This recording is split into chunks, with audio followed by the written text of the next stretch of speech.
It's time for the mic drop. I, in each show, going deep on one topic affecting our community in hopes we can all learn a little more. Now, there's a map floating around social media that's caught our attention here at Open Mic, created by TikToker Roya Ventura. The map compares the neighborhoods of the DMV to the boroughs of New York.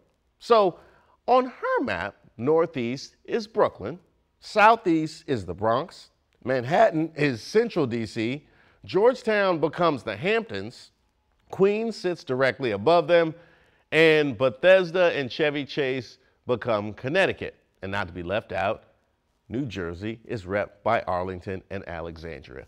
Now, I've watched the TikTok a couple of times, and I gotta say, as somebody that has lived in both New York and DC for extended periods of time, the logic she uses to make this comparison, not bad, not far off at all. I guess if you think about it, Central DC is kind of like a little pint-sized Manhattan. Both have tourists, business people, t-shirt men, and food trucks all jammed together with the sounds of honking car horns. Not to mention all the shops and restaurants. We even have our own little small version of Harlem, and by the way, it too is being gentrified as we speak.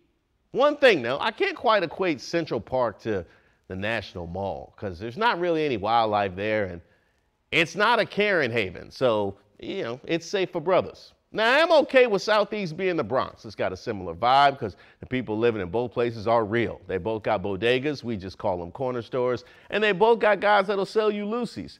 I'm not really sure about Northeast being Brooklyn. I mean, has a Biggie Smalls or a Jay-Z or a Spike Lee ever come out of Northeast? That's what I think of when you say Brooklyn to me. But Georgetown is definitely the Hamptons, or at least it's trying to be. Matter of fact, I think we should officially change Georgetown's name to the Little Hamptons that could. We just go ahead and call it Little H for short.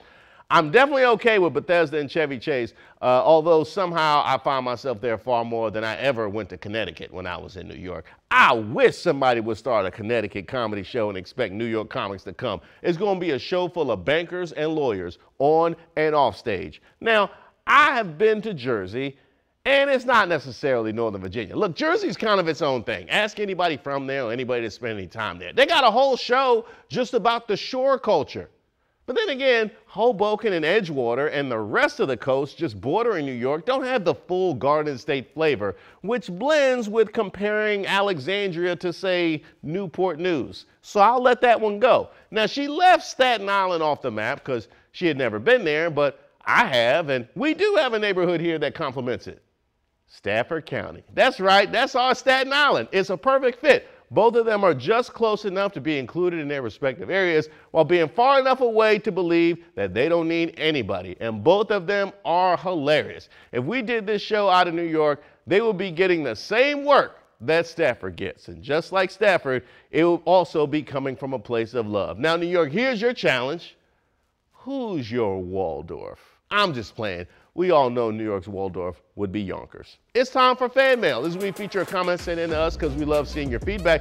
This one is in response to our look back at the cult classic Pootie Tang. Twitter user Eli Manning's Bucket says they got to work this into the MCU. I absolutely would love working Pootie Tang into the MCU. Matter of fact, go ahead and work in Meteor Man and Blank Man while you're at it. By the way, Krogel, I will let you be the one to reveal to everybody who said I'm the straw that stirs the drink.